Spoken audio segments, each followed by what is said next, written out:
हिंदू धर्म भारत का सर्वप्रमुख धर्म है, जिसे इसकी प्राचीनता एवं विशालता के कारण सनातन धर्म भी कहा जाता है। ईसाई, इस्लाम, बौद्ध, जैन आदि धर्मों के समान हिंदू धर्म किसी पैगंबर या व्यक्ति विशेष द्वारा स्थापित धर्म नहीं है, बल्कि यह प्राचीन काल से चले आ रहे विभिन्न धर्मों, मत मंतांतरों और आस्थाओं एवं विश्वासों का समुच्चय है। एक विशालशील धर्म होने के कारण विभिन्न कालों में इसे नए नए आयाम जुड़ते गए। वास्तव में हिंदू धर्म इतने विशाल परिदृश्य वाला धर्म है कि उसमें आदिम ग्राम देवताओं, भूत पिशाची, स्थानीय देवी देवताओं, झाड़ फूक, तंत्र मंत्र से लेकर त्रिदेव एवं अन्य देवताओं तथा निराकार ब्रह्म और अत्यंत गूढ़ दर्शन तक सभी बिना किसी अंत विरोधी के समाहित हैं और स्थान एवं व्यक्ति विशेष के अनुसार सभी की आराधना होती है। वास्तव में हिंदू धर्म लघु एवं महान परंपराओं का उत्तम दृश्यों को दर्शाता है। एक और इसमें वैदिक तथा पुराण कालीन देवी देवताओं की पूजा अर्चना होती है, तो दूसरी ओर कापलिक और अवधूतों द्वारा भी अत्यंत भयावह कर्मकांडीय आराधना की जाती है। एक और भक्ति रस से सराबोर भक्त है, तो दूसरी ओर अनिरेश्वर, अनातमवादी और यहाँ तक कि नास्तिक भी दिखाई पड़ जाते हैं। देखा जाए तो हिंदू धर्म सर्वथा विरोधी सिद्धांतों का भी उत्तम एवं सहज समन्वय है। यह हिंदू धर्मावलंबियों की उदारता, सर्वधर्म समभाव, समन्वयशीलता तथा धार्मिक संयुक्तता की श्रेष्ठ भावना का ही परिमाण और परिचायक है। हिंदू धर्म की परंपराओं का अध्ययन करने हेतु हजारों वर्षों पीछे वैदिक काल को देखना होगा। हिंदू धर्म की परंपराओं का मूल वेद ही हिंदू धर्म में वैदिक धर्म प्रकृति पूजक धर्म था।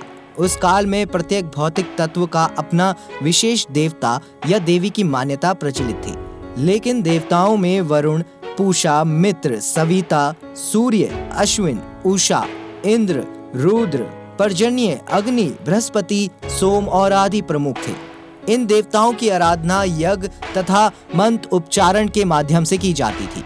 मंदिर तथा मूर्ति पूजा का अभाव था। उपनिषद काल में हिंदू धर्म के दार्शनिक पक्ष का विकास हुआ। ईश्वर को अजर अमर अनादि सर्वत्र व्यापी कहा गया है।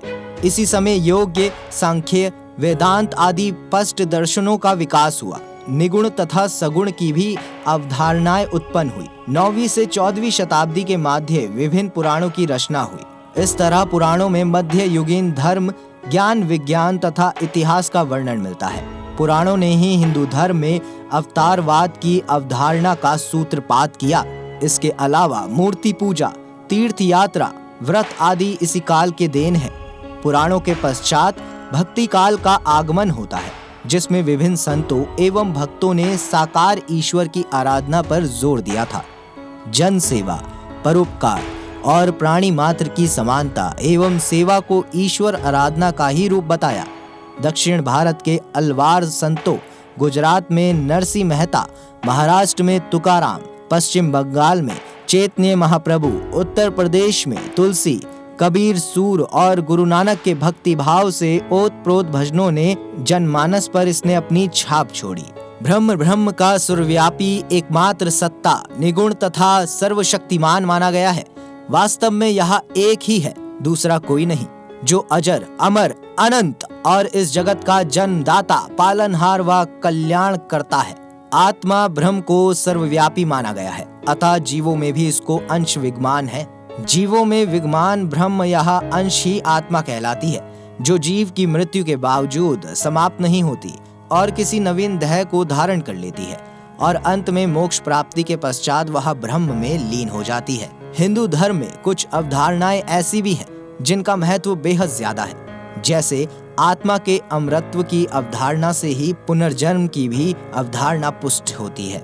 एक जीव की मृत्यु के पश्चात उसकी आत्मा नए देह को धारण करती है, अर्थात उसका पुनर्जन्म होता है। इस तरह देह आत्मा का माध्यम मात्र है। आत्मा के प्रत्येक जन्म द्वार प्राप्त जीव रूप को योनि कहते हैं। ऐसी 84 करोड़ योनियों की कल्पना की गई है, जिसमें कीट पतंगे, पशु पक्षी, वृक्ष और मानव आदि सभी शामिल हैं। योनि को आधुनिक वैज्ञानिक भाषा में जैव प्रजातियां कह सकते हैं।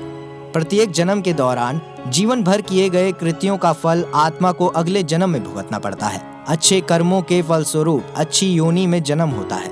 इस दृष्टि से मनुष्य सर्वश्रेष्ठ योनि है। परंतु कर्म फल का अंतिम लक्ष्य मोक्ष प्राप्ति अर्थात आत्मा का भ्रम लीन हो जाता है। स्वर्ग नरक ये कर्म फल से संबंधित दो लोक हैं। स्वर्ग में देवी देवता अत्यंत ऐशो आराम की जिंदगी व्यतीत करते हैं, जबकि नरक अत्यंत कष्टदायक, अंधकार में और निकृष्ट है। अच्छे कर्म वाले प्राणी मृत्युपरांत स्वर्ग में और बुरे कर्म वाले नरक में स्थान पाते हैं। मोक्ष का तात्पर्य है आत्मा का जीवन मरण के दुष्चक्र से मुक्त हो जाना, अर्थात परम ब्रह्म में लीन हो जाना। इसके लिए निर्विकार भाव से सत्कर्म करना और ईश्वर की आराधना आवश्यक है। 4 युग हिंदू धर्म में काल को चक्रीय माना गया है। इस तरह एक काल चक्र में 4 युग हैं। सतयुग, त्रेता युग, द्वापर युग तथा कलयुग माने गए हैं। इन चारों युगों में सतयुग सबसे अच्छा और कलयुग सबसे बुरा माना गया है। इन चारों युगों में मनुष्य की शारीरिक और नैतिक शक्ति घटती जाती है। चारों युगों को मिलाकर एक महायुग बनता है, जिसकी अवधि 43,20,000 वर्ष होती है, जिसके अंत में पृथ्वी पर महाप्रलय होता है। तत्पश्चात सृष्टि की नई रचना शुरू होती है। 4 धाम उत्तर, दक्षिण, पूर्व और पश्चिमी चारों दिशाओं में स्थित 4 हिंदू धाम बद्रीनाथ, रामेश्वरम, जगन्नाथपुरी और द्वारका है, जहाँ की यात्रा प्रत्येक हिंदू का कर्तव्य है। हिंदू धर्म के प्रमुख ग्रंथ हैं 4 वेद, ऋग्वेद, सामवेद, यजुर्वेद और अर्थवेद, 13 उपनिषद, 18 पुराण, रामायण, महाभारत, गीता, रामचरितमानस आदि। इसके अलावा अनेक कथाएं, अनुष्ठान ग्रंथ आदि भी हैं। दोस्तों, आपको ये वीडियो कैसी लगी हमें जरूर बताइएगा। अगर आपको ये वीडियो पसंद आई तो वीडियो को लाइक करें और चैनल को सब्सक्राइब करना ना भूलें।